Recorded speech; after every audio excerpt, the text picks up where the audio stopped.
Sarah Chin stood at gate 47, holding her boarding pass with steady hands while chaos erupted around her. The gate agent's voice crackled over the speakers for the third time in 10 minutes, announcing another delay for Flight 892 to Los Angeles. Passengers grumbled and checked their phones, but Sarah remained calm, her dark eyes scanning the crowded terminal with the quiet alertness of someone trained to notice everything. She wore simple clothes, dark jeans, a plain black jacket, and worn sneakers that had walked through more danger zones than anyone could guess. At 34, Sarah had the kind of unremarkable appearance that made people look right through her. Average height, shoulder-length black hair pulled back in a simple ponytail, no makeup or jewelry. She looked like any other tired traveler trying to get home after a long business trip. What nobody knew was that Sarah Chin was one of the most decorated combat pilots in U.S. military history. Her call sign, Falcon, was legendary among elite aviation circles.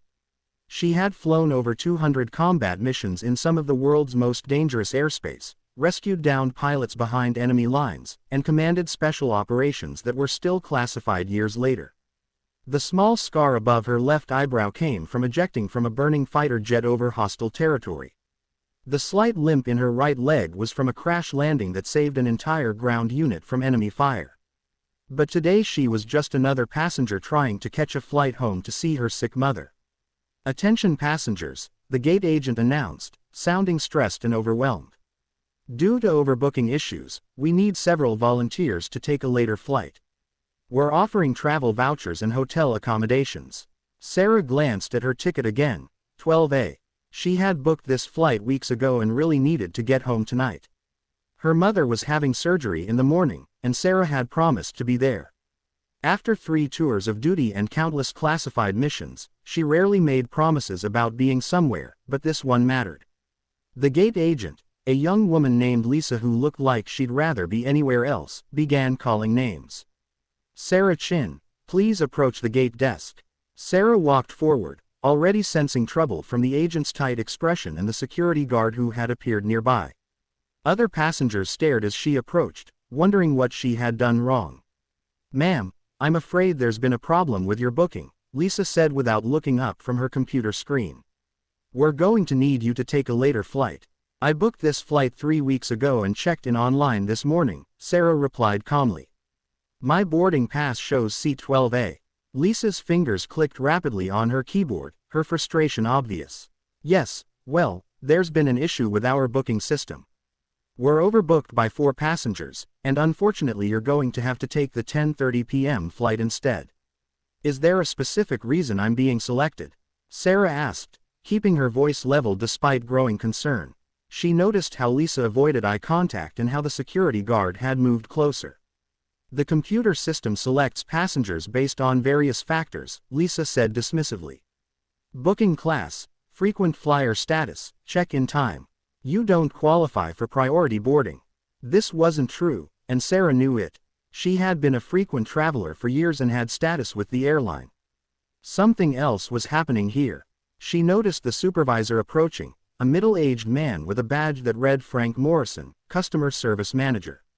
"Is there a problem here?" Frank asked, but he was looking at Sarah like she was the problem. "I'm just trying to understand why I'm being removed from a flight I booked weeks ago," Sarah said quietly. Frank glanced at Lisa's computer screen, then at Sarah, his expression hardening. "Ma'am, we have security concerns about your travel pattern. You've taken several international flights recently, including routes through the Middle East. Our screening protocols require additional verification for passengers with your travel history." The accusation hung in the air like poison.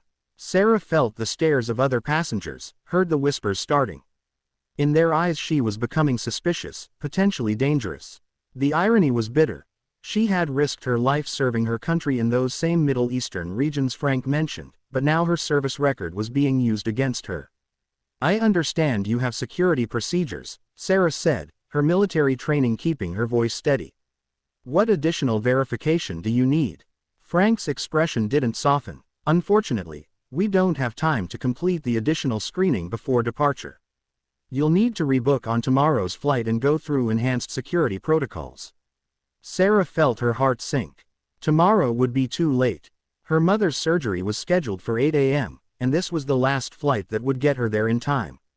She looked around at the boarding area, seeing how other passengers were watching her like she was a threat. A businessman clutched his laptop bag tighter.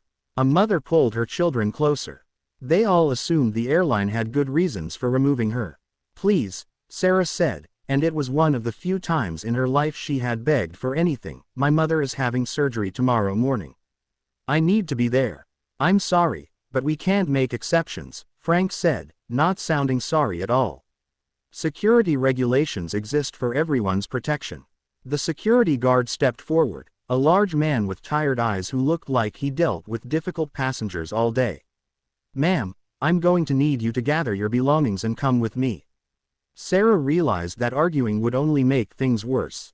Years of military discipline had taught her when to fight and when to retreat. This wasn't a battle she could win with words. She shouldered her small backpack, the same one she'd carried on combat missions, and followed the security guard away from the gate. As they walked through the terminal, Sarah heard the gate agent announcing that boarding would begin shortly. The passengers who had watched her removal were already forgetting about her, focused on getting on the plane. She was nobody to them, just another problem passenger who had been dealt with. But Sarah Chin wasn't nobody. In certain circles, the call sign Falcon commanded instant respect and recognition.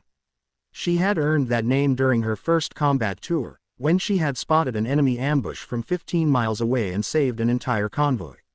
Her eyesight and reflexes were legendary, and her ability to stay calm under impossible pressure had made her a natural leader in the most dangerous situations. During her second tour, Falcon had single-handedly held off enemy fighters while a rescue helicopter evacuated wounded soldiers from a hot landing zone. She had been outnumbered 4-1 but had used superior tactics and flying skills to keep the enemy at bay until everyone was safe. The mission had earned her the Distinguished Flying Cross and respect among pilots throughout the military. Her third and final tour had been the most classified. Falcon had led special operations deep behind enemy lines, flying missions so secret that even now, years later, she couldn't discuss them with anyone.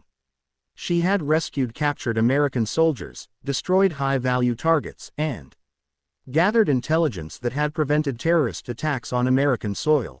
When she finally left active duty, her commanding officer had told her she was the best pilot he had ever seen. But none of that mattered now as she sat in the airport's administrative office, waiting while Frank Morrison made phone calls about her case.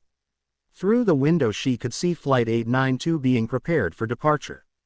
Baggage carts rolled across the tarmac, and fuel trucks finished their work. Her seat, 12A, would remain empty while some other passenger got bumped up from the waiting list. "Miss Chin," Frank said, hanging up his phone. "I've spoken with our security department. Unfortunately, given your travel history and the current threat level, we cannot authorize your travel today. You're welcome to rebook for tomorrow and go through the additional screening process." Sarah looked at him steadily. "What exactly about my travel history concerns you?" Frank shifted uncomfortably. "You've made multiple trips to Iraq, Afghanistan, and other Middle Eastern countries over the past few years. Our algorithms flag patterns like that for additional review." "Those were work trips," Sarah said quietly. "What kind of work requires multiple trips to active war zones?" Frank asked suspiciously. Sarah couldn't tell him. Her contract work for the government was classified. The consulting she did for defense contractors involved sensitive information she couldn't discuss. The truth, that she was helping train Allied pilots and plan strategic operations, was not something she could reveal to an airline manager who thought her service record made her suspicious. "I can't discuss the details," she said, "but I can assure you I pose no threat to anyone." Frank's expression hardened further. That's exactly what someone who posed a threat would say. Outside the window, Sarah watched Flight 892 push back from the gate. She had failed. For all her combat experience and military training, she couldn't overcome airline bureaucracy and post-9/11 paranoia. Her mother would face surgery alone tomorrow morning, wondering why her daughter had broken a promise for the first time in years.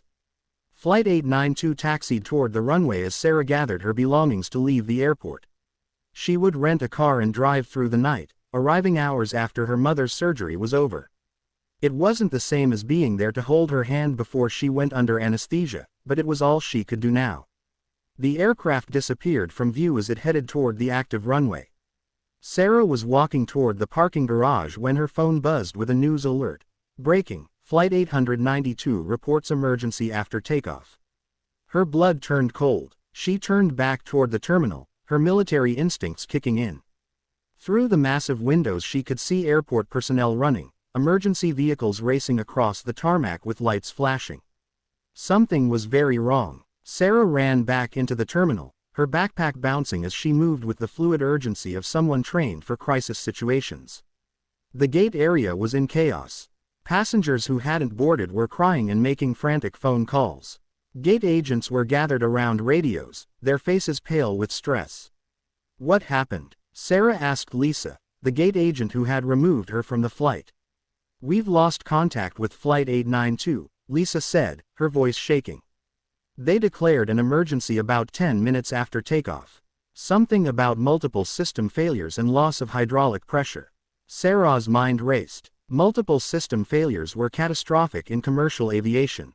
Without hydraulic pressure, the pilots would lose control of essential flight systems, landing gear, flaps, steering, brakes. The aircraft would be extremely difficult to control, and landing would be nearly impossible. Are they returning to this airport? Sarah asked. We don't know, Lisa replied. Air traffic control is trying to establish communication. The pilot's last transmission was, she checked her notes, engine fire, multiple system failures, requesting immediate emergency landing. Sarah felt her chest tighten. There were 180 passengers and crew aboard Flight 892, people with families, dreams, lives that mattered, the same kind of people she had spent years protecting during her military service. And she had been supposed to be on that plane, in seat 12A, probably helping coordinate passenger responses during the emergency. Frank Morrison appeared beside them, looking frazzled and overwhelmed.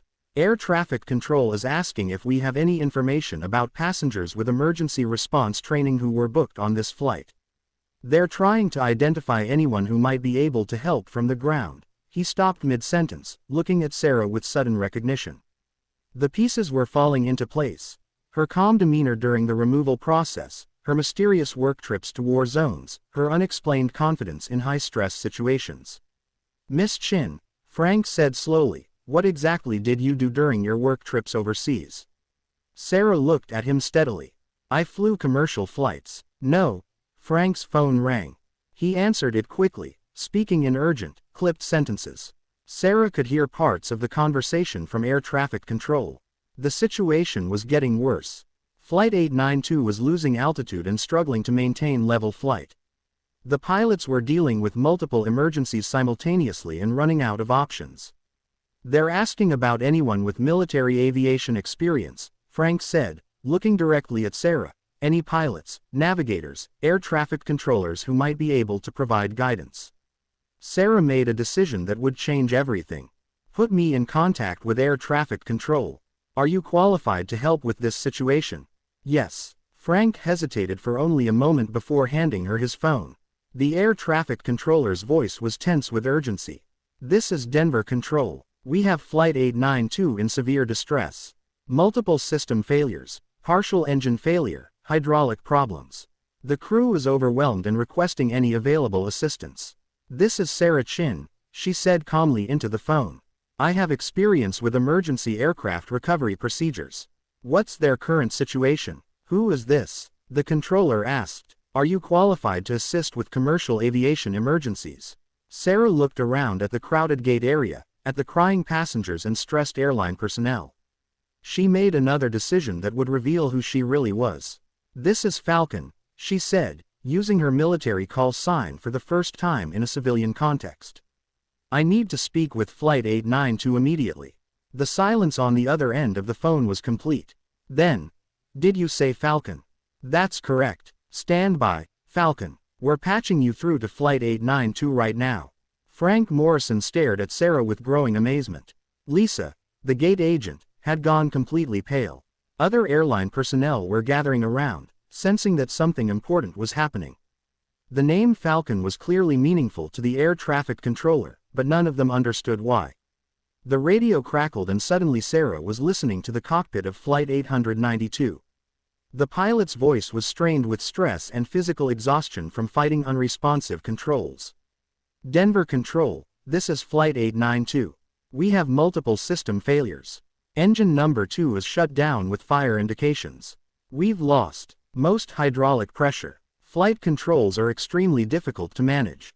We're having trouble maintaining altitude and need immediate assistance with emergency landing procedures. Flight 892, this is Denver Control, came the controller's voice. We have Falcon on the line to provide assistance. There was a pause. Then the pilot's voice came back, filled with sudden hope and recognition. Falcon. The Falcon. That's correct, Flight 892. What's your current altitude and airspeed? Falcon. We're at 8,000 feet, descending at 500 feet per minute. Airspeed is 180 knots and climbing. We can't control our descent rate properly. The aircraft wants to pitch down, and we're fighting it constantly. Sarah's mind shifted into combat mode. She had dealt with similar situations in military aircraft, though never in a commercial jetliner with 180 passengers. But the principles were the same. Assess the situation, prioritize the most critical problems, and develop a plan that gave everyone the best chance of survival. Flight 892, I need you to reduce power on your remaining engine and use elevator trim to help control your pitch attitude. Don't try to maintain altitude right now. Let the aircraft descend in a controlled manner while you work on getting your systems back online. Falcon, we're worried about losing too much altitude. We're not sure we can get it back. I understand your concern, but fighting the aircraft is using up your strength and making the situation worse. Work with the aircraft's tendencies instead of against them. How much fuel do you have remaining? About 45 minutes at current consumption rate. Sarah did quick calculations in her head. They had enough fuel for multiple approach attempts, but not much time to experiment with different techniques. Every minute of delay reduced their options and increased the risk of catastrophic system failures. Flight 892, I want you to declare a full emergency and request vectors to the longest runway available. Do not attempt a normal approach. We're going to use modified military procedures for emergency landings with compromised flight controls. By now a crowd had gathered around Sarah at the gate. Frank Morrison was on another phone, apparently explaining the situation to airline executives. Lisa was staring at Sarah like she was seeing a ghost. Other passengers were filming with their phones, sensing they were witnessing something extraordinary. Falcon, this is Captain Williams of Flight 892. I have to ask, are you military? Former military, Sarah replied calmly. I've dealt with similar emergency situations in combat aircraft. The principles are the same for commercial planes, but we need to modify the approach for your aircraft type and passenger load. What's your background, Falcon? Sarah glanced around at all the people listening to her conversation. Her classified service record was about to become very public. Combat pilot, 3 tours overseas, special operations. I've successfully recovered aircraft from multiple system failures, enemy damage, and extreme weather conditions. The relief in Captain Williams's voice was obvious. Falcon, we're putting our lives in your hands. What do you need us to do? Sarah stepped away from the crowd, needing space to concentrate on the technical aspects of the emergency. Frank Morrison followed her, still holding his phone and apparently coordinating with multiple agencies. The situation had escalated beyond airline management and was now involving FAA emergency response teams, airport fire and rescue units, and who knew what other agencies. Flight 892, first I need a complete status report on all your aircraft systems, engine status, hydraulic pressure readings, electrical systems, flight controls, landing gear, and any warning lights or abnormal indications. For the next 5 minutes, Captain Williams provided a detailed report that painted a grim picture. They had lost their number 2 engine completely. Hydraulic pressure was at 30% of normal levels. Electrical systems were functioning but unstable. Flight controls required enormous physical strength to operate, and they hadn't yet tested whether their landing gear would extend properly. Falcon, we're not sure this aircraft can be landed safely, Captain Williams admitted. We're considering recommending that passengers prepare for emergency water ditching. Negative on water ditching, Sarah said firmly. Your aircraft type has poor water landing characteristics, and passenger survival rates would be very low. We're going to get you on the ground at an airport. She turned to Frank Morrison. I need to speak with airport operations immediately. They need to phone the runway, have maximum emergency equipment standing by, and clear all other traffic from the airport. This is going to be a high-speed approach with possible runway overrun. Frank nodded and made rapid phone calls. Sarah could hear him explaining that they had a military expert named Falcon coordinating the emergency response. The name was apparently opening doors and getting immediate cooperation from airport authorities. Flight 892, we're going to use a technique called a modified straight-in approach, Sarah explained. Instead of trying to configure your aircraft for a normal landing, we're going to come in hot and fast, using your remaining engine power and momentum to maintain control. You'll touch down at higher than normal speed, but that's better than losing control during a slow approach. Falcon, that sounds extremely dangerous with passengers aboard. It is dangerous, Sarah admitted, but it's less dangerous than the alternatives. I've used this technique in combat situations when aircraft were too damaged for normal landings. The key is precise speed and altitude management during the final approach. Sarah spent the next 10 minutes walking Captain Williams through the modified approach technique, explaining how to use power settings, aircraft attitude, and descent rate to maintain control despite the compromised systems. It was complex and counterintuitive compared to normal commercial flying procedures, but it was their best chance for survival. Falcon, we're starting our approach now, Captain Williams reported. Altitude 3,000 feet, airspeed 200 knots. Aircraft is responding sluggishly, but we have control. Sarah listened to the approach with the focused intensity she had learned during combat missions. Every radio transmission told her something about the aircraft's condition and the crew's stress level. Captain Williams was following her instructions precisely, but she could hear the strain in his voice as he fought the damaged aircraft. Flight 892, you're doing great. Reduce power slightly and let your airspeed come back to 190 knots. Don't worry about being fast. We want that extra energy in case you encounter wind shear or downdrafts close to the ground. Falcon, we have the runway in sight. It looks like they've phoned it, and emergency equipment is standing by. Perfect. Continue your approach. When you're 100 feet above the runway, I want you to reduce power to idle and let the aircraft settle. Don't try to flare for a soft landing. Just let it come down firmly. Use maximum reverse thrust and brakes as soon as you touch down. The next 60 seconds felt like an eternity. Sarah could hear the strain in the engines, the stress in Captain Williams's voice, and the muted sounds of flight attendants preparing passengers for emergency landing.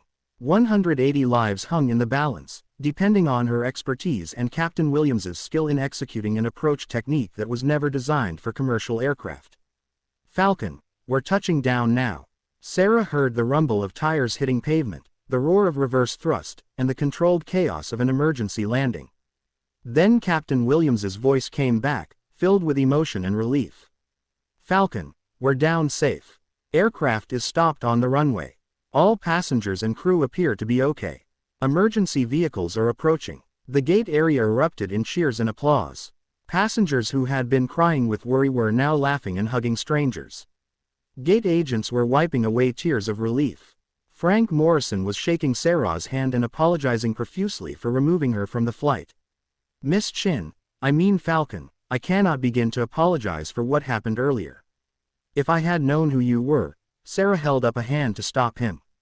You followed your procedures, but maybe it's time to review those procedures and consider whether they're actually making anyone safer. Lisa, the gate agent who had removed Sarah from the flight, approached with tears in her eyes. I'm so sorry. I was just following orders, but I should have listened to you.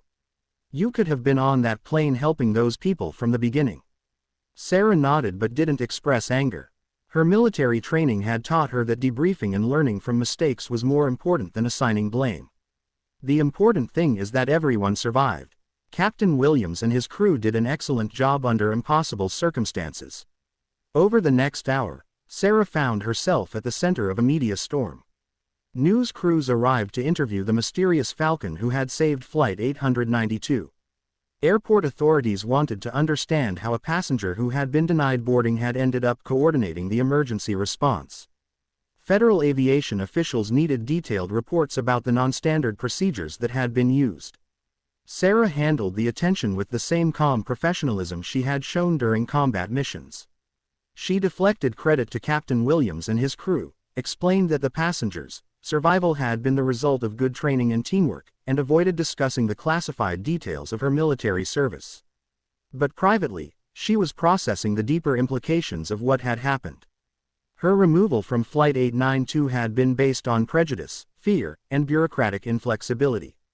The same government agencies she had served with distinction were now viewing her service record as suspicious.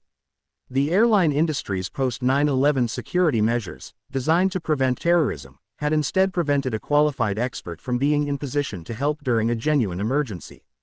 As passengers from Flight 892 were finally transported to the terminal after being evacuated from the aircraft, Sarah watched them reunite with their families. Children ran to parents they had feared they might never see again. Spouses embraced with tears of relief.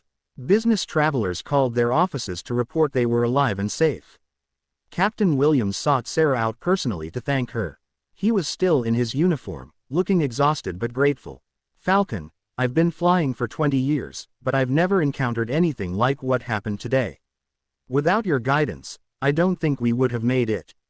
"You and your crew did the hard part," Sarah replied. "Flying that approach with compromised systems required real skill and courage, but you knew what to do when none of us did. Where did you learn emergency procedures like that?"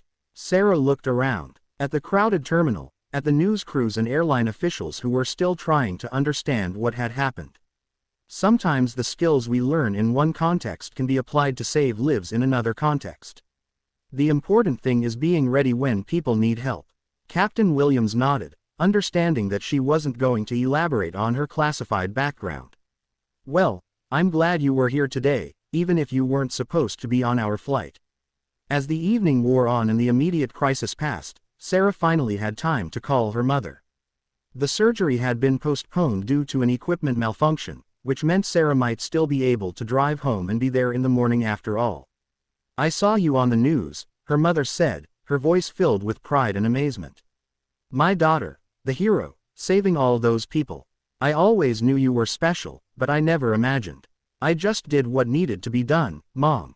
"Nothing special about that, Sarah. There were 180 people on that plane. They're all going home to their families tonight because of you. That's pretty special in my book." As Sarah gathered her belongings to begin the long drive home, Frank Morrison approached her one final time. "Miss Chin, I know we got off to a terrible start today, but I want you to know that our airline is reviewing all of our passenger screening procedures. What happened to you should never happen to anyone." Sarah nodded. "I hope the review will consider whether security measures are actually improving safety or just creating new problems. Sometimes the people you're most suspicious of are the ones most qualified to help when things go wrong." Frank looked uncomfortable but nodded. "We're also going to recommend that you be added to our list of passengers with emergency response qualifications, if something like this ever happens again." "I hope it never happens again," Sarah said quietly, "but if it does, I'll help however I can." Sarah walked through the terminal toward the parking garage, passing the news crews who were still reporting on the miraculous emergency landing and the mysterious passenger known only as Falcon. Her phone was buzzing with messages from former military colleagues who had seen the coverage and recognized her call sign. Old friends were reaching out to congratulate her and ask if she was really the Falcon from the old days. But Sarah wasn't interested in the publicity or recognition. She had spent years serving her country in classified operations that would never make the news. Today had been different only because it happened in public, with cameras rolling and reporters asking questions. The core mission remained the same as it had always been, using her skills and training to protect innocent people who couldn't protect themselves. As she drove through the night toward her mother's hospital, Sarah reflected on the strange chain of events that had led to Flight 892's survival. Her removal from the flight had been based on fear, prejudice, and bureaucratic inflexibility, but it had also positioned her to provide help from the ground when the emergency developed. Sometimes injustice and heroism were intertwined in ways that were impossible to predict or understand. The call sign Falcon had opened doors and commanded respect when it mattered most. Years of classified service, combat missions, and special operations had prepared her for a moment she never could have anticipated. And somewhere in the night sky, 180 people were flying safely home because a quiet woman in worn sneakers had refused to let bureaucracy and prejudice prevent her from doing what she did best, saving lives when everything went wrong. Sarah Chin would continue living her quiet civilian life, consulting on defense projects and visiting her mother. But the legend of Falcon had grown a little larger, and the aviation industry had learned that heroes sometimes came in the most unexpected packages, sitting patiently in airport terminals while airline employees made assumptions about who they were and whether they belonged on the plane.